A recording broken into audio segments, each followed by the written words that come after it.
नमस्कार, पूर्णिया टाइम्स में आपका स्वागत है। आज 11 तारीख हो चुका है, 11 फरवरी। कल पूर्णिमा है और कुंभ में भीड़ काफ़ी है, बहुत लोग गए हुए हैं। इवन हमारे घर से भी गए हुए हैं, लेकिन रास्ते में हैं, पहुँचे नहीं हैं। 8 तारीख को रिज़ल्ट आया था और बहुत हास्यास्पद रहा है। आपको 8 तारीख का मैटर, क्योंकि मैंने भी झंडा लगाया था, 200 झंडे लगाए थे और मैंने बीजेपी के इलाके में भी लगाया था। मैं अकेले लगाया था और हंसी इस बात से आ रही है कि मैं बीजेपी के कार्यकर्ताओं को पैसा नहीं देता हूँ, लेकिन वो लोग काम बहुत अच्छे से करते हैं। झंडा उतारने का, झंडा हटाने का। अरे भैया, ये तो पहले समझो कि मैंने झंडे 200 ही क्यों लगाए और उसी दिन क्यों लगाया। पहली बात तो आम आदमी पार्टी का ये झंडा था, इस तरह का आप देख रहे होंगे। ये थोड़ा आपको दूसरे कपड़े में है और पुराना हो चुका था, जो मेरे पास बचा हुआ था, तो मुझे लगाना था, क्योंकि बर्बाद करना अच्छा नहीं लगता है।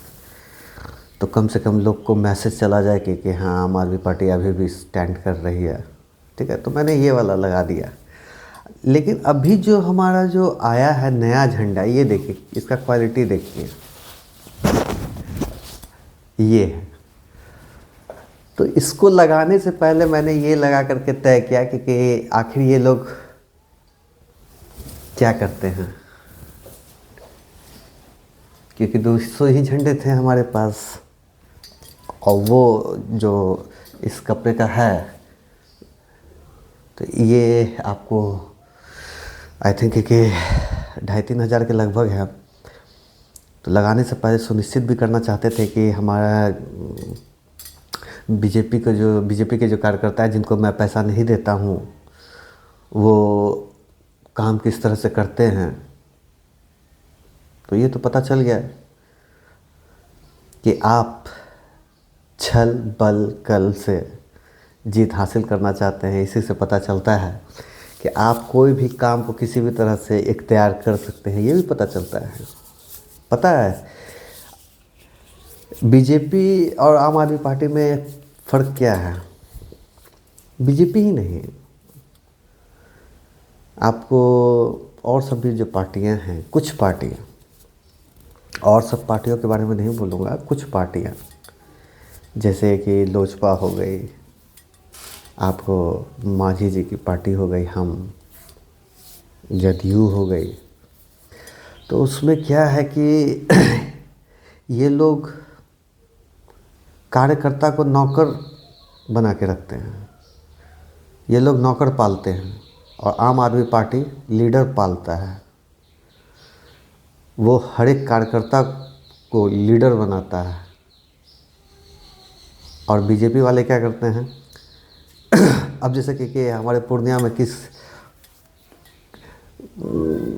उस पोजीशन से हटा करके अब क्या करना है, जैसे वो जिला अध्यक्ष के पद से हटे तो हिरोशिमा नागासाकी के डायरेक्टर बना दिए। तो बीजेपी यही करती है। जैसे अमित शाह का बेटा को क्रिकेट खेलने का पता नहीं है, लेकिन हाँ बीसीसीआई का अध्यक्ष बना दिया गया। तो कार्यकर्ता नौकर ही बने रहेंगे। मैं पैसा देता नहीं हूँ, लेकिन उन्होंने झंडा हटाया तो अच्छा लगा। कम से कम ये तो पता चले। देखिए, मेरी पृष्ठभूमि राजनीतिज्ञ नहीं है, राजनीति की एकदम नहीं है, और हमको नॉलेज भी नहीं है राजनीति का। बस 200 झंडे पड़े हुए थे, थोड़ा तो ये दिखाना था। तो बाद में तो हम ही लोग हटाते विद इन अ वीक और दूसरा झंडा लगाते, लेकिन इन लोगों ने अपने से ही काम को पूरा किया। बहुत बहुत धन्यवाद आप सभी को। अभी इधर मीडिया वाले, कुछ लोकल मीडिया वाले सब कस्बा में भी ये कर रहे थे। जेल चौक पे भी कुछ मीडिया वाले थे, तो काम के बारे में पूछ रहे थे। तो काम के बारे में जो आप पूछ रहे हैं, आप आम जनता से पूछिए कि क्या हुआ है, क्या नहीं हुआ है। राशन कार्ड से नाम हट जाता है, लोग को जुड़वाने के लिए 2500 रुपया मांगता है। ब्लॉक में लोग, करप्ट लोगों का भरमार हो गया है। सीओ साहिबा जो थी, वो उनके ऊपर तो सुने कि एक्शन लेगी, लेकिन कब लेगी, कितने लोगों पे लेगी? सब तो करप्ट बैठे हुए हैं। चलिए ठीक है। लेकिन शिक्षा व्यवस्था तो ठीक नहीं है। जो लोग जानते हैं आम आदमी पार्टी को, तो वो जानते हैं कि शिक्षा के प्रति हमारा स्टैंड क्या है। आपको बीजेपी हमेशा बेवकूफ़ बनाते रहेगी। आप धर्म के नाम पे लड़ते रहेंगे और वोट लेते रहेंगे। हमारे कुछ चच्चा जीवी लोग हैं, चच्चा जीवी मतलब कि कुछ चच्चा ऐसे लोग हैं कि सिर्फ हंसते हैं, जिनकी पृष्ठभूमि को अगर मैं बोलूं तो शोभा नहीं देगा। आप चच्चा पहले होने से पहले मैं आपका ग्राहक भी हुआ करता था। फादर के दोस्त हैं, इज्जत करता हूँ। राजनीतिक भेदभाव, मनमुटाव हो सकता है, लेकिन विचार से भी मतभेद हो सकता है, ऐसा नहीं है। लेकिन जो एक रिश्ता है, रिलेशन है आपसी, कम से कम उसको तो देखिए ना। मैं आपको कहता हूँ कि आप आम आदमी पार्टी में आइए। मैं नहीं कहता कि आप आम आदमी पार्टी में आइए। मैं क्यों बोलने जाऊँगा? मेरा स्टैंड तो पूरा क्लियर रहता है, और ना आप में इतना कैपेसिटी है, इतना क्षमता है कि आदित्य लाल को आप बीजेपी में बुला लें।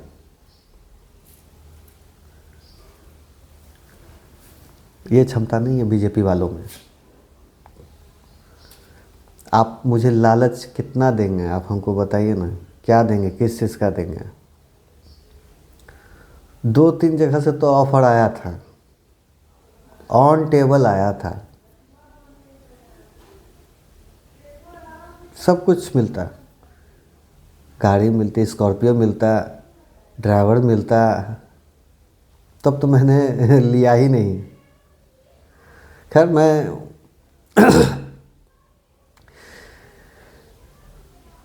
उस शख्स की बात नहीं करूँगा, क्योंकि मैं बहुत सम्मान करता हूँ, इसलिए करके मैं नाम नहीं लेना चाहूँगा, ना ही मैं बोलना चाहूँगा। क्योंकि उनको पता था कि हाँ, अगर ये हमारे साथ अगर आता है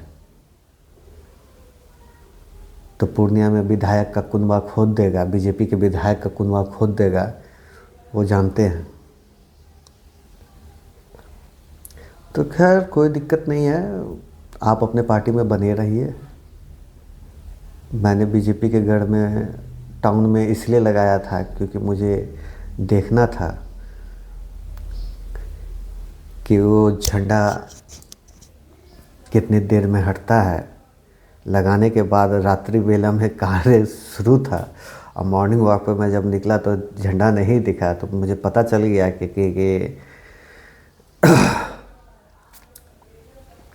कि आप लोग को पैसा अगर नहीं दिया जाए तो आप लोग बहुत शिद्दत से काम करते हैं अपने। ऐसे लगा कि जैसे 15-20 कुत्तों के बीच में 2 रोटी फेंक दिए हैं, वैसे काम हुआ है। खैर कोई दिक्कत नहीं है, देखिए समझिए, इस पृथ्वी पे कुछ भी नामुमकिन नहीं है। कांग्रेस की भी सत्ता थी, उखड़ गई। आज बीजेपी है, उखड़ जाएगी। इस एज तक में तो हम तो बहुत कुछ देखे हैं, और आप लोग भी जानते हैं, ये आप लोग भी जानते हैं कि हमेशा के लिए बीजेपी नहीं रहेगी। फिर टूट करके लोग उधर जाएंगे, इधर आएंगे, इधर जाएंगे, उधर जाएंगे। लोग समय के साथ अपना रंग बदलते हैं, मैं नहीं बदलता। जो लोग मुझे जानते हैं उनसे आप पता अगर करेंगे तो बता देगा कि मैं शुरू से किस तरह का व्यक्ति रहा हूँ।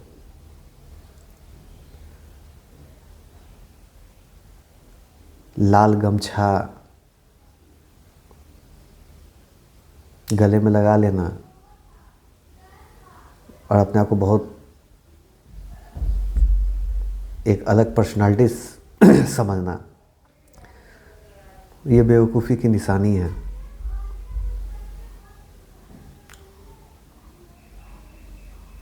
ठीक है, अपना परिचय दीजिए, अच्छा परिचय दीजिए, अच्छा लगेगा। और एक बात आपको बता देते हैं कि झंडों के मायने नहीं होते हैं। मायने अगर होता है तो बस इसका मायने होता है, इस झंडे का मायने होता है। ठीक है, इसका तुलना आप नहीं कर सकते हैं, इसका तुलना कोई पार्टी नहीं कर सकती है। ठीक है, तिरंगे का मतलब बहुत कुछ होता है। आप लोग तो बहुत सारा चीज़ जानते हैं, तिरंगे का मतलब क्या होता है, 3 रंग किसका द्योतक है। लेकिन हम जहाँ तक जानते हैं, जहाँ तक हम, कुछ लोगों ने मुझे बताया, क्योंकि पढ़े तो हम नहीं हैं, उतना पढ़े लिखे वैसा नहीं है, लेकिन कुछ लोगों ने बताया था, कुछ बूढ़े बुजुर्ग लोग ने, कि तिरंगा जो है 3 रंग का है। इसका मतलब है कि लेकिन एक अलग अलग जाति के लोग हो सकते हैं, अलग अलग धर्मों के लोग हो सकते हैं, लेकिन उनकी यूनिटी बरकरार रहती है। तिरंगा उनका प्रतीक है। ये इस तरह का नॉलेज छोटा मोटा था, है, लोगों से ही मिला है, वही आपको डिलीवर कर रहे हैं। तो जो मर्यादा आपका तिरंगे का है वो पॉलिटिकल पार्टी का नहीं होता। और जो पॉलिटिकल पार्टी का जो झंडा होता है, लोगों को सम्मान करना चाहिए उसका भी, इसीलिए करना चाहिए क्योंकि पॉलिटिकल पार्टी का झंडा जो होता है वो आम लोगों के सोच का प्रतीक होता है।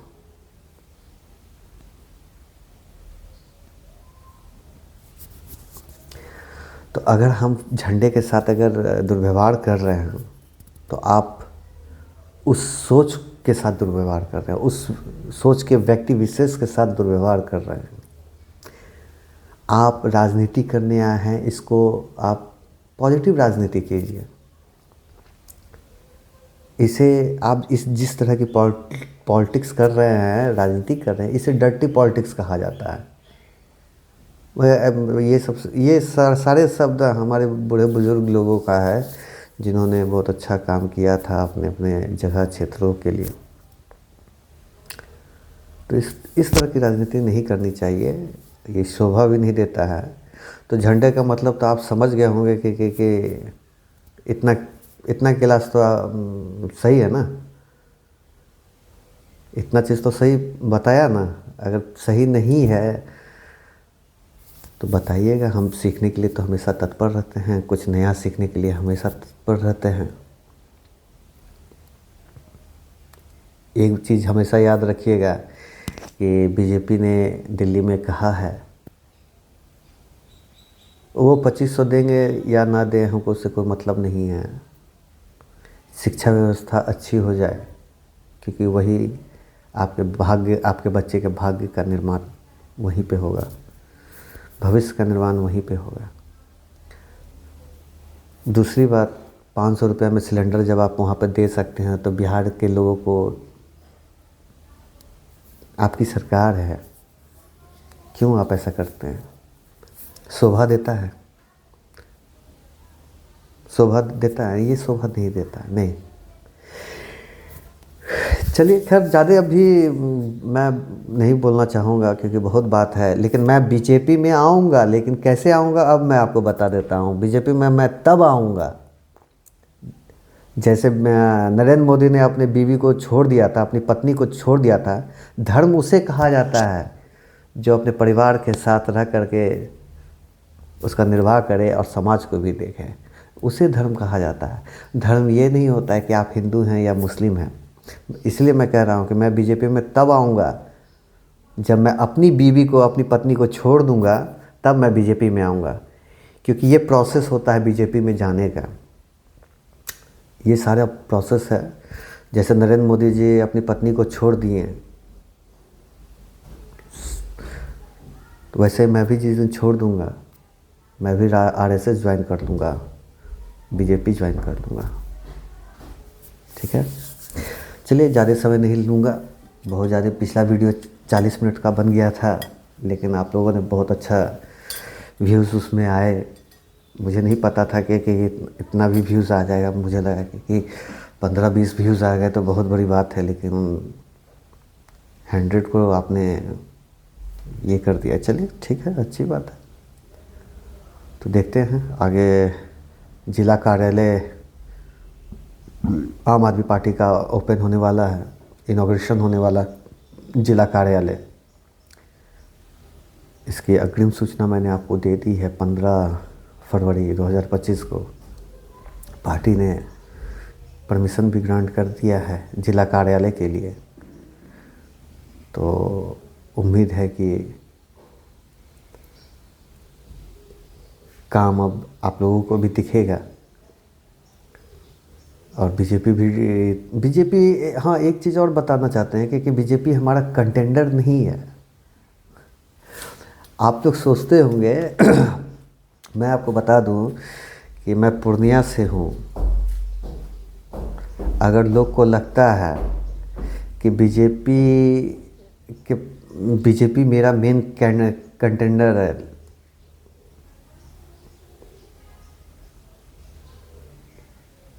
समीकरण बदलना आता है।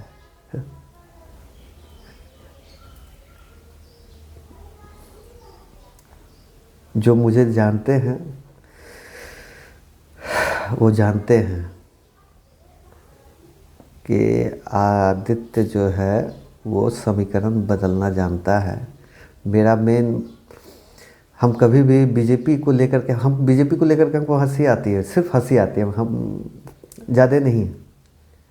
क्योंकि टाउन के कुछ लोग ही ऐसे व्यक्ति विशेष हैं जो कि बीजेपी का माला जपते हैं। मैं नहीं जपता, मुझे लेना देना ही नहीं है।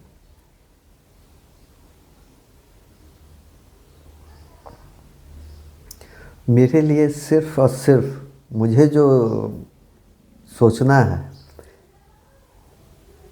वो कांग्रेस के लिए सोचना है और किसी चीज़ के लिए नहीं है। अगर मैं कांग्रेस को साथ लूँगा ना,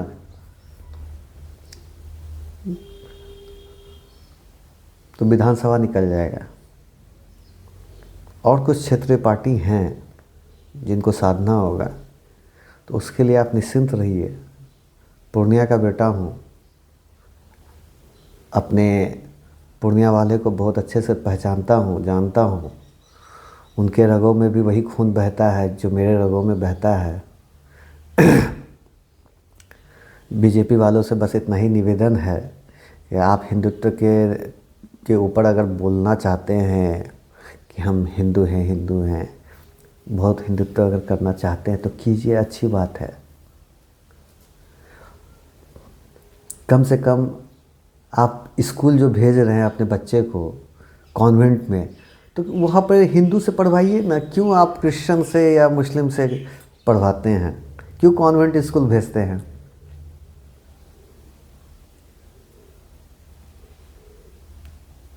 यहाँ पर आप कॉन्वेंट भेजते हैं क्यों भाई? हम बीजेपी हैं, हिंदू तो हिंदू तो हिंदू, उसके बाद आप कॉन्वेंट स्कूल भेज देते हैं। जब बीमार पड़ते हैं तो उस समय तो आपको नहीं पता चलता है कि डॉक्टर कौन सा है, हिंदू है या मुस्लिम है। बस भैया इलाज कर दो, जल्दी से इलाज हो जाए।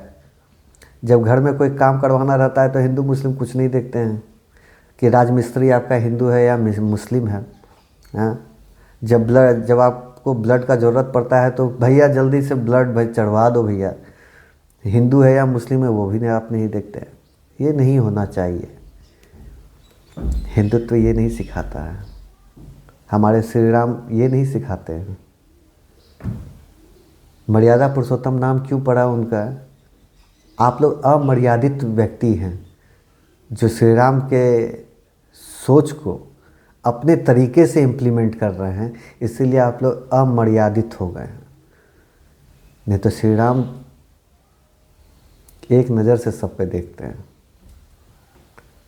खैर कोई बात नहीं है, सबकी अपनी अपनी सोच है।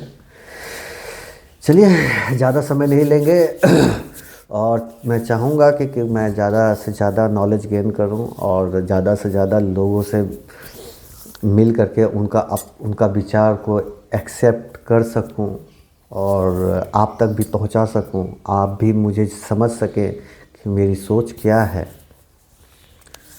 क्योंकि ये वीडियो इसलिए मैं बना रहा हूँ क्योंकि अब ऐसा नहीं है कि आज तक वाले हमारे फेवर में दिखाएंगे, चाहे आर भारत वाले हमारे फेवर में दिखाएंगे, चाहे जी न्यूज़ वाले हमारे फेवर में दिखाएंगे।